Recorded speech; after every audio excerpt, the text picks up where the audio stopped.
So we're being asked here to reflect across y equals -1. So we've got this triangle ABC, and we have to reflect across y equals 1. So there's a straight line called y equals -1, and so how we find it is like this. So we start y, so we're looking obviously at the y-axis, and we just have to find -1. So here it is here. Easy. So the straight line has to involve this point here, and it has to intersect this point at 90 degrees. So we're drawing, by the looks of it, a horizontal line. So let's draw that horizontal line right now. And here it is right here. So put it smack bang on there. So this that I've just drawn,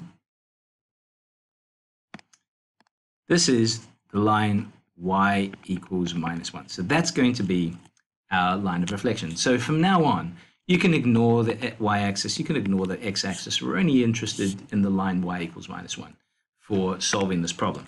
And again, like for all of these reflections, you just reflect the shape point by point. So we'll start with A. So how many steps to intersect with y equals 1 at a 90-degree angle? So it's 1, 2. So we just go past the line of reflection the same number of steps, 1, 2. And here is point A dash. Okay, let's do the next point, B. 1, 2, 3. So it's 3 steps. 1, 2, 3. Great. So the third step takes us here, and that gives me B dash. And I do a similar process for C. So it's 1 step, 1 step. And so I know that C dash is here.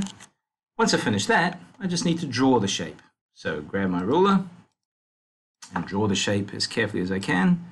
So join those two, join these 2 points, and join these 2 points. And now I have the image A dash, B dash, C dash, which is a reflection of triangle ABC across y equals -1.